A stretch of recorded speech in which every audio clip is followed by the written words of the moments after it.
एक ऐसे घराने की कहानी जिस पर पुरस्कार मौत का साया मंडला रहा था। आजर, रतन कुमार, बरकत अली, एक शख्सियत के तीन मुख्तलिफ रूप। हालात की गर्दिश ने उसे एक जोगी के हाथों कठपुतली बना दिया था। जोगी जो हैरत अंगेज और नाकाबिले यकीन शैतानी कुव्वतों का मालिक था, वो अनमोल शय क्या थी जिसने जोगी को भी दीवाना बना दिया था। कुफ्र और ईमान के दरमियान जन्म लेने वाली एक पुरस्कार कहानी। वो काली ताकतों के नशे में चूर बलवान बनने चला था। उसने मौत को सामने देखकर अपना दीन और ईमान जोगी के हाथ बेच दिया था। नंगा मलंग कौन था, कहां से आया, महान बनने की ख्वाहिश उसे ले डूबी थी। अगर आपने इस कहानी को शुरू से नहीं सुना तो डिस्क्रिप्शन में इस कहानी की पहली किस्त का लिंक आपको मिल जाएगा। आइए चलते हैं कहानी की अगली किस्त की तरफ। मुझ पर दया करो पुरोहित महाराज, तुम धर्म के नाम लेवा हो। मेरे जीवन में पाप का जहर मत घोलो, वरना मैं कुछ खाकर जान दे दूंगी। तुझसे पहले भी दूसरी पुजारने भी मुझे मरने की धमकियां दे चुकी हैं, लेकिन मैंने आज तक किसी की अर्थी उठते नहीं देखी। पुरोहित गिरधर की नशे में डूबी हुई आवाज उभरी। सोमरस पीने और जीवन का असली स्वाद चख लेने के बाद सब शांत हो जाती हैं। ये मन की भड़कती अग्नि है जो मनुष्य को चीखने चिल्लाने पर मजबूर करती है। तू भी शांत हो जाएगी मेरी सुंदर हिरनी। भगवान के लिए मुझे बर्बाद मत करो। गंगा ने रहम की भीख मांगी। तुम तो मेरे पिता समान हो, तुम्हें लाज नहीं आती? रतन कुमार कुछ करो, वरना वो राक्षस मेरी गंगा के उजले शरीर को मैला कर देगा। कमल किशोर चिल्लाने लगा। मैंने जवाब में दरवाजे पर एक भरपूर लात मारी। मुझे खुद भी हैरत थी। दरवाजे के दोनों पट टूटकर कई हिस्सों में तकसीम हो गए।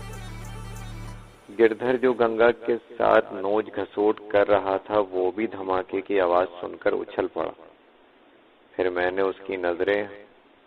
उसकी नजरें हम पर पड़ी तो तिल मिलाकर बोला, तू कल का छोकरा।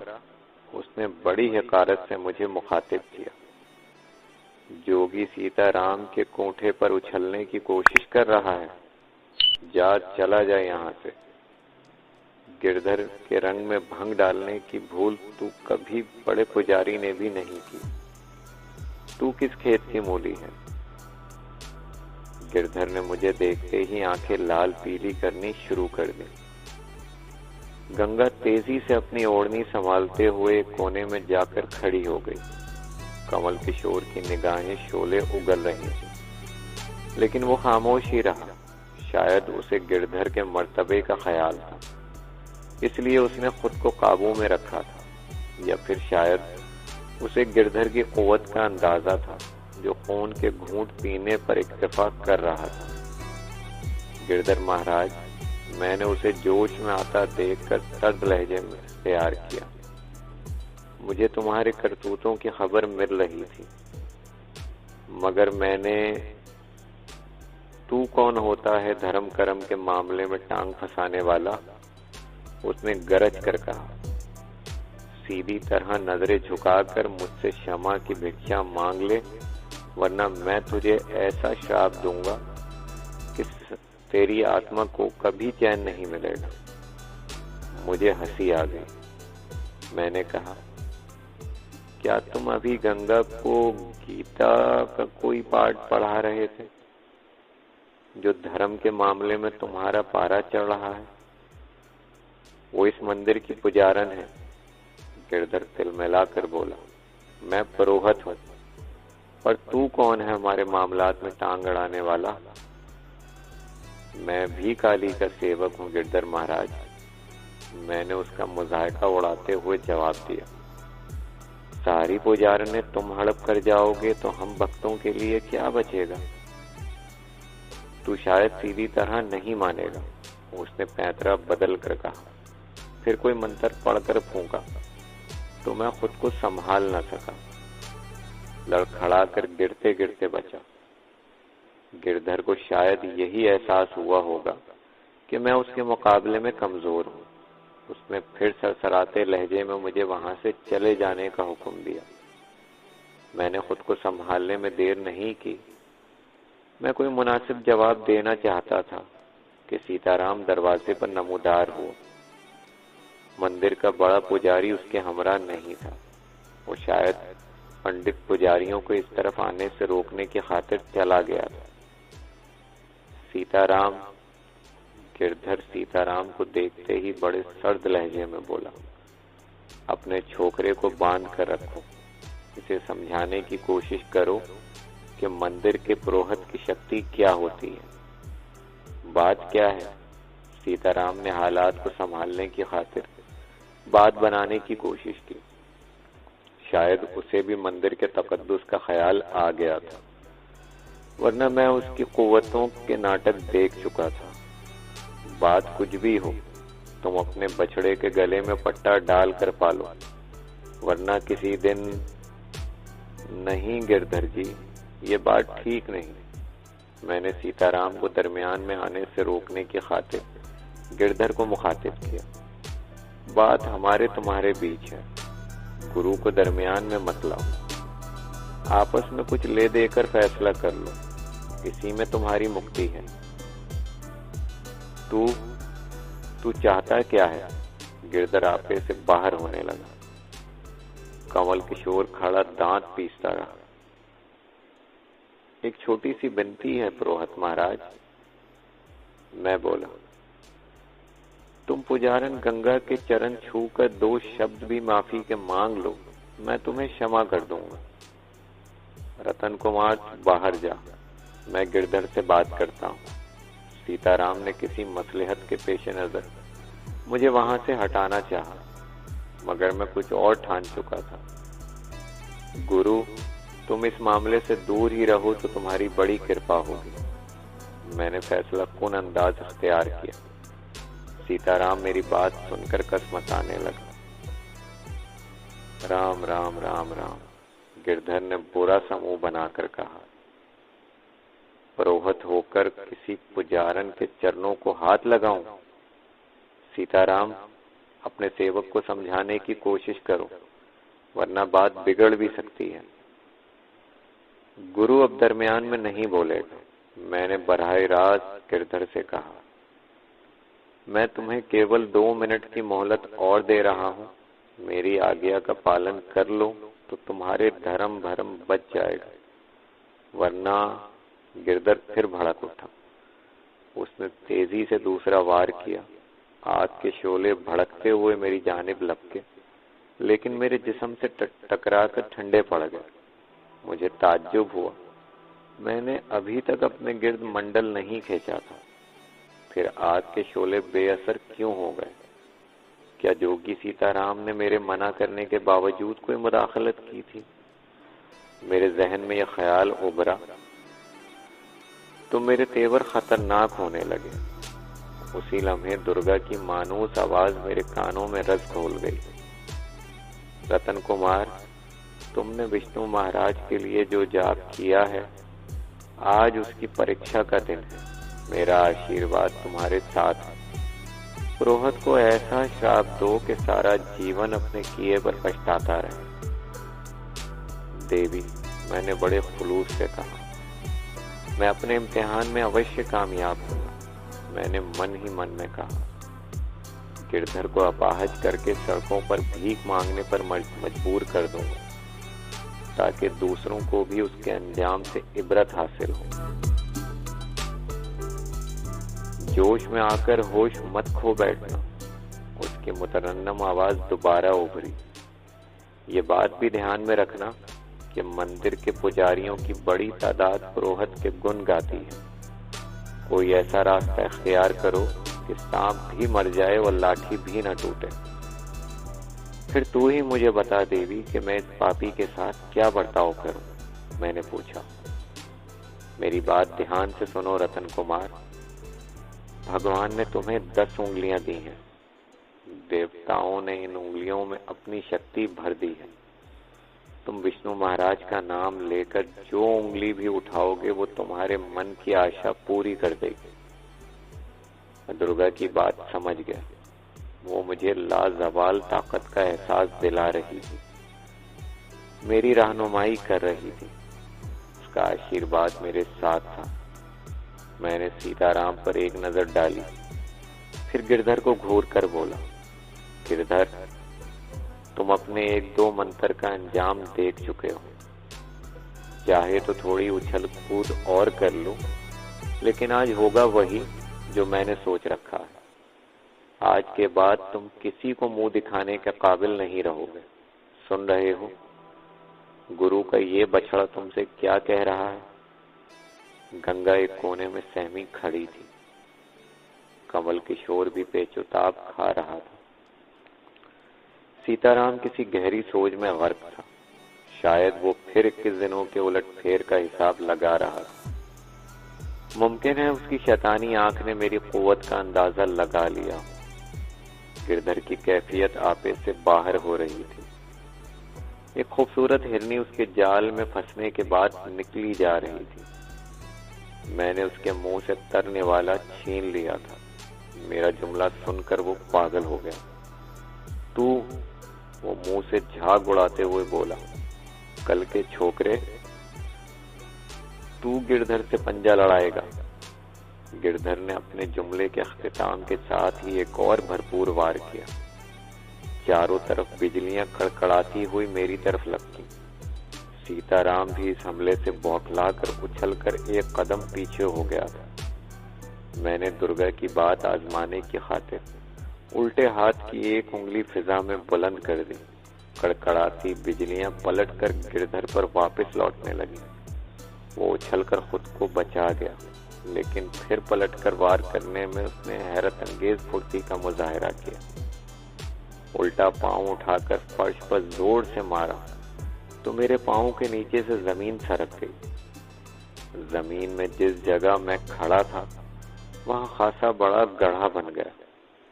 मुझे इसमें गिर जाना चाहिए था, मगर मैं बदस्तूर हवा में मुअल्लक अपनी जगह जमा खड़ा रहा।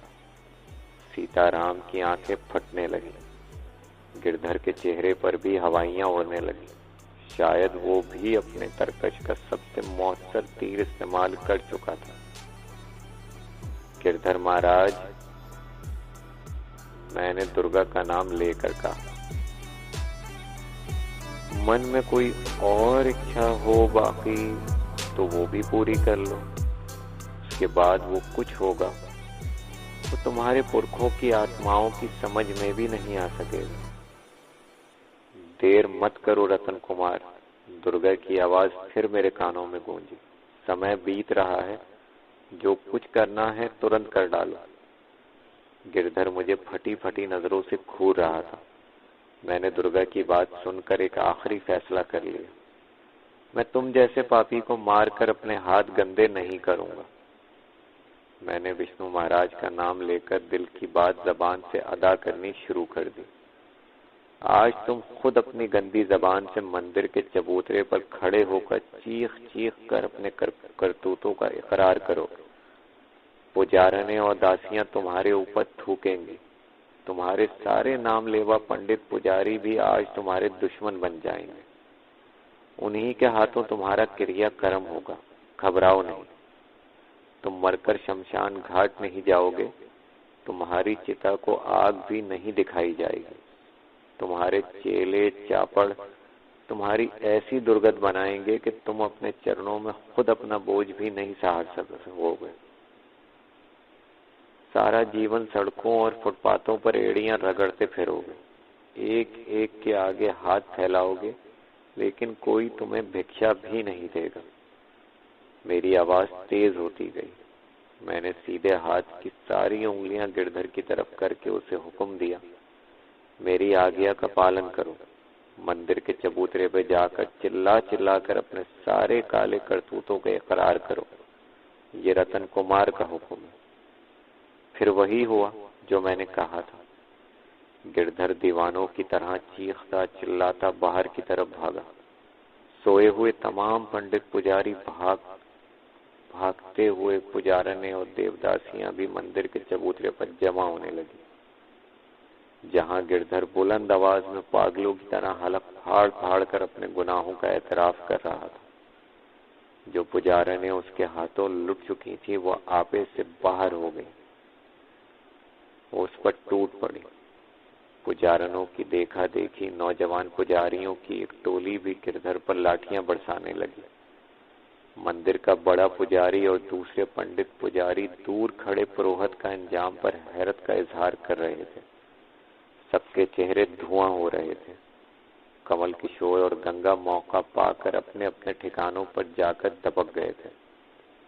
मैं एक तरफ खामोश खड़ा दुर्गा का तस्वुर में गुम था, जब जोगी सीताराम ने करीब आकर मेरा हाथ थामकर मध्यम मगर ठोस लहजे में कहा, बालक, जो कुछ हो रहा है उस पर मुझे विश्वास नहीं आ रहा। तूने ये खेल तमाशे कब और कहां से सीख लिए? सब काली की मेहरबानी है और तुम्हारी कृपा का नतीजा है गुरुदेव, मैंने इनकिसारी से जवाब दिया। जोगी सीताराम की बात सुनकर मेरा सीना फख्र से तन गया था। पुरोहित का अंजाम भयानक ही हुआ। मुश्तइल नौजवान पुजारियों ने उसकी हड्डी पसली तोड़कर मंदिर से बाहर फेंक दिया। पुजारनों और देवदासियों में खुशी की लहर दौड़ गई, लेकिन बड़ा पुजारी और बड़ी उम्र के पंडित इस हादसे पर खुश नहीं थे। वो मुझे कीना तोज नजरों से घूर रहे थे। शायद वो इस बात को पसंद नहीं करते थे मंदिर का तकद्दुस इस तरह पामाल किया जाता। जोगी सीताराम की नजरें भी मेरे वजूद पर मचल रही थी। वो भी मेरी कुव्वत का तमाशा देखकर शशदर रह गया था। मैंने जब कहा था कि वो किसी ऐसी शय को हासिल करने के चक्कर में है जो मेरे सिवा कोई और हासिल नहीं कर सकता, इस मकसद के पेश नजर सीताराम ने मुझे अपने चुंगल में फांसा था। काली का जाप करने का मशवरा भी उसी ने दिया था, लेकिन अब मेरी जुनूनी हालत और गिरधर का अंजाम देखकर वो भी सोच में पड़ गया था। उसके चेहरे पर हैरत और तशवीश की मिली जुली कैफियत रंग बदल रही थी। उसकी जगह मैं होता तो मेरी भी वही कैफियत होती। वो मुझ पर अपना तसल्लुत कायम रखना चाहता था। मुझे हाथ से निकलता देखकर उसे यकीनन खुशी नहीं हुई थी। उसने ये भी सोचा होगा कि अगर तहमकाना लहजे में उसे अपने और पुरोहित के दरमियान आने से रोक सकता था, तो कल किसी मौके पर उसका हुक्म मानने से इनकार भी कर सकता था।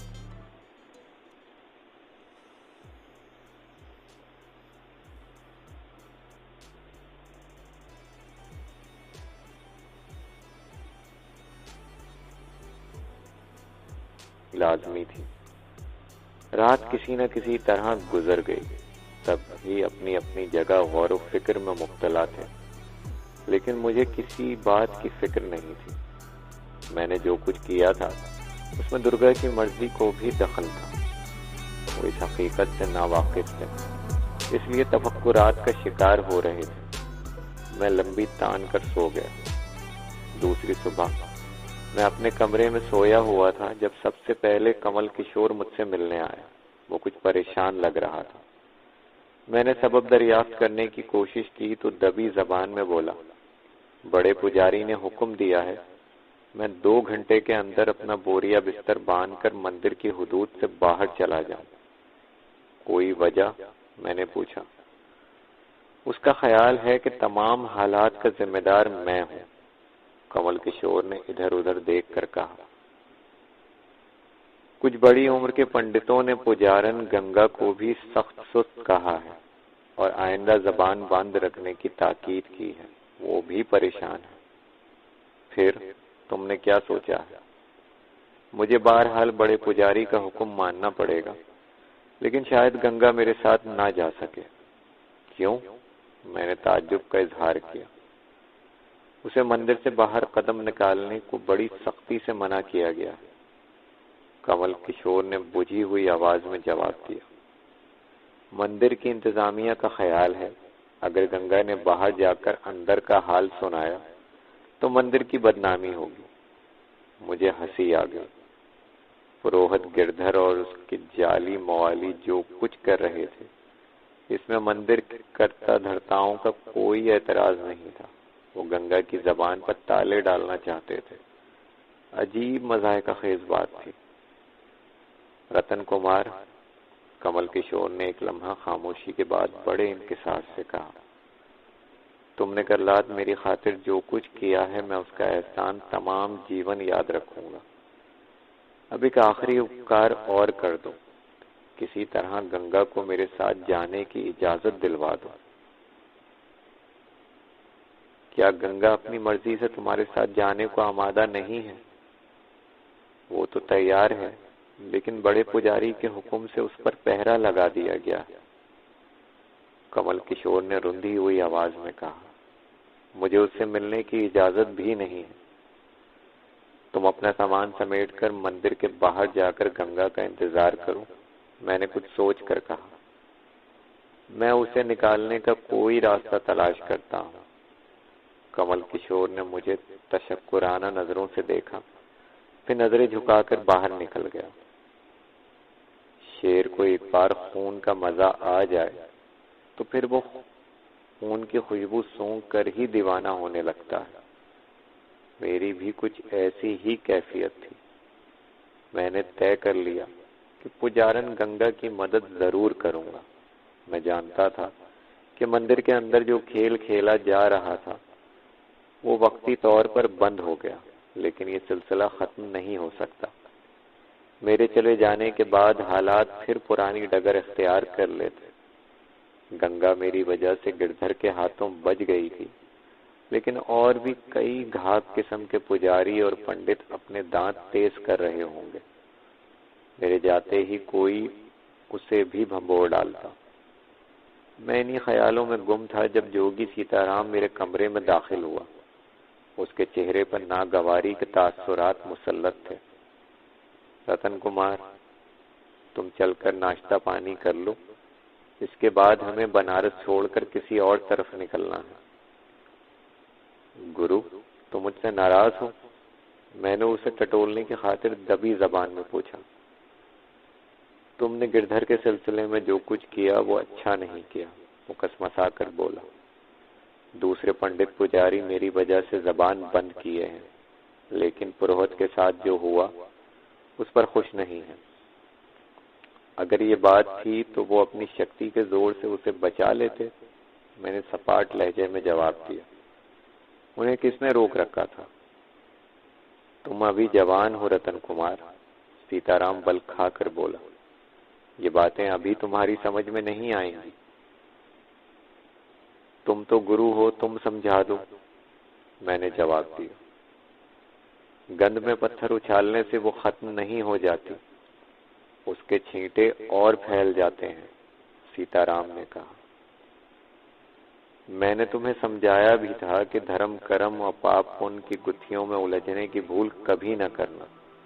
अब भी यही कहूंगा कि केवल अपने काम से काम रखो, दूसरों के मामलात में टांग फैलाने की क्या जरूरत है। एक बात पूछूं गुरु? पूछो। तुमने मेरे जीवन के मामलात में टांग फंसाने की जरूरत क्यों महसूस की? सीताराम ने चौंक कर मुझे तेज नजरों से घूरा। उसके चेहरे पर एक रंग आकर गुजर गया। जवाब ना बन पड़ा तो तिल मिलाकर बोला, रतन कुमार, कल रात मैं कुछ सोच विचार करके तुम्हारे रास्ते में नहीं आया था, परंतु एक बात कान खोल कर सुन लो, गुरु हमेशा गुरु ही रहता है। तुम अभी बालक हो, बालक ही रहो। ज्यादा बड़ा बनने की कोशिश करोगे तो नुकसान भी उठा सकते हो। उसके लहजे में धमकी थी। काली का जाप करने का मशवरा तुम ही ने दिया था गुरु, मैंने लापरवाही से जवाब दिया। मैं तो सीधे रास्ते पर चल रहा था। बात काली की नहीं, पुजारन गंगा की हो रही है, जोगी बोला। तुम्हें उसके और पुरोहित के चक्कर में उलझने की क्या जरूरत थी? सुना है पंडित पुजारियों के उकसाने पर बड़े पुजारी ने कमल किशोर को मंदिर से निकल जाने का हुक्म दिया है। हाँ, यह उनका जाती मामला है, सीताराम ने तेज आवाज में कहा। गंगा का भी एक जाती मसला है। मैं मतलब की बात जबान पर ले आया। वो भी अब मंदिर से जाना चाहती है। उसे खतरा है कि यहाँ रही तो गिरधर के साथी उसके सुंदर शरीर को रोनते रहेंगे। रतन कुमार, सीताराम की पेशानी शिकन आलूद होने लगी। मैं देख रहा हूँ कि तुम बहुत तेजी से पंख फैलाने की कोशिश कर रहे हो। गंगा के साथ जो कुछ हो रहा था, जो हो रहा है, क्या तुम उसे अन्याय नहीं कहोगे? मैंने संजीदगी से कहा। न्याय करने के लिए यहाँ बड़े पुजारी के अलावा दूसरे पंडित पुजारी भी मौजूद हैं। तुम एक पुजारन के लिए इतने व्याकुल क्यों हो रहे हो? मैं चाहता हूँ गुरुदेव कि उसे भी कमल किशोर के साथ जाने की इजाजत मिल जाए। मैंने दबी जबान में कहा, नहीं, गंगा को जाने की इजाजत नहीं मिलेगी। क्या तुम्हारी भी यही मर्जी है? मैंने संजीदगी से पूछा। हाँ, बड़े पुजारी ने जो फैसला किया है उसमें मेरी राय भी शामिल है, जोगी सीताराम ने कदरे सर्द लहजे में कहा। मैंने सीताराम को एक नजर गौर से देखा, फिर खामोशी से उसके साथ हो लिया। लेकिन मैंने दिल ही दिल में विष्णु महाराज का नाम लेकर गंगा के फरार के बारे में सोचना शुरू कर दिया। बड़े पुजारी के कमरे में कई और मोटे ताजे पंडित भी आसन जमाए बैठे थे। मैं सीताराम के साथ अंदर दाखिल हुआ तो सभी नजरें मेरी जानिब उड़ गईं। उनकी निगाहें मेरे खिलाफ नफरत के जज्बे मचल रहे थे। मैंने किसी पर तवज्जो नहीं दी। सीताराम के साथ आलती पालती मारकर दस्तरख्वान पर बैठ गया। बड़े पुजारी ने इशारा किया तो नाश्ता शुरू हो गया। मैंने लंबे लंबे हाथ चलाने शुरू कर दिए। रात पुरोहित के साथ जो कुछ हो चुका था उसके असरात अभी तक सबके चेहरे कपकपा रहे थे। मैं इत्मीनान से हलवा पूरी खाने में मशगूल था जब एक पुजारी बौखलाया हुआ अंदर दाखिल हुआ। महाराज, उसने बड़े पुजारी को मुखातिब किया, मैं पुजारन गंगा के बारे में खबर लाया हूँ। क्या हुआ गंगा को? बड़े पुजारी ने चौंक कर पूछा। उसके अंदाज में नफरत ज्यादा थी। वो अब अपने कमरे में नहीं है, पुजारी ने मुर्दा आवाज में जवाब दिया। नहीं है क्या मतलब? हम 4 पुजारी उसके कमरे की निगरानी कर रहे थे महाराज। पुजारी ने बदस्तूर संजीदगी से कहा। हमने उसे अपने हाथों से कमरे में बंद किया था, बाहर से कुंडा भीग दिया था, लेकिन वो कुछ कहते कहते रुक गया। लेकिन क्या? एक बूढ़े पंडित ने तेजी से पूछा। कमरे का दरवाजा एक झटके से खुल गया। पुजारी ने होंठ चबाते हुए कहा। सभी को अचंभा हुआ। फिर हमने अंदर जाकर देखा तो गंगा कहीं भी नहीं थी। क्या उसे धरती निगल गई या आकाश खा गया? पंडित ने इतना गरजदार लहजा इख्तियार किया कि खबर लाने वाला पुजारी खौफ से थरथराने लगा। बाकी सबकी नजरें भी पुजारी के बयान की तस्दीक करने की खातिर उसके चेहरे पर जम गई। जोगी सीताराम ने मुझे कनखियों से देखा, फिर नजरें झुकाए नाश्ते में मशगूल रहा। मुझे खुशी थी कि वही हुआ जो मैंने दिल में सोचा था। जो भी हो रहा है वो अच्छा नहीं हो रहा। बड़े पुजारी ने पहलू बदलकर मायनी खेज लहजे में कहा। उसका इशारा मेरी ही तरफ था। कल रात को गिरधर की खाट खड़ी हो गई और आज गंगा बंद कमरे से गायब हो गई। ऐसा पहले कभी नहीं हुआ था। हमें कुछ न कुछ करना होगा, एक अधेड़ उम्र पुजारी ने दबी जबान में कहा। इस तरह तो मंदिर की पवित्रता का भरम खाक में मिल जाएगा। हाँ, जिस पंडित ने गंगा की गुमशुदगी की खबर लाने वाले पुजारी को गरजदार आवाज में मुखातिब किया था, मेरी तरफ कदरे नागवार अंदाज में देखकर बोला, हम काली के सेवक हैं।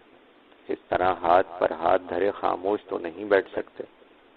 तुम्हारा क्या ख्याल है जोगी महाराज? बड़े पुजारी ने बराह रास्त सीताराम से दरियाफ्त किया। क्या हमारी खामोशी काली की नाराजगी का कारण बन जाएगी? उसने कोई श्राप दिया तो हम सबको भोगना होगा, जबकि गलती हम सबकी नहीं है। देवी का श्राप जिसको मिलना था मिल चुका। सीताराम के कुछ कहने से पेशतर मैं बोल पड़ा। गिरधर के पाप की सजा उसे दी जा चुकी है। इस शुभ काम को भी काली के सेवकों को ही अंजाम देना है। तुम गंगा के बारे में क्या कहोगे? बूढ़े पंडित ने मुझे खुशमगीन नजरों से घूरा। वो बंद कमरे से किस तरह छूमंतर हो गई। ये भी देवी का चमत्कार होगा। मैंने पंडित की आंखों में आंखें डालकर ठहरे हुए लहजे में जवाब दिया। शायद उसकी महान शक्ति ने महसूस कर लिया हो कि गिरधर के बचे कुचे साथी उसकी पवित्रता को पामाल करने के सपने देख रहे होंगे। इसी कारण देवी ने उसे अपने शरण में ले लिया हो। सीताराम ने दरमियान में बोलकर मुझे खामोश कराने की कोशिश की थी, लेकिन उसी वक्त सेवकों ने आकर चाय के बर्तन परोसने शुरू कर दिए। इसलिए बात आई गई हो गई। मैं बदस्तूर लापरवाही से जमा बैठा रहा, लेकिन सीताराम किसी सोच में गर्क नजर आ रहा था।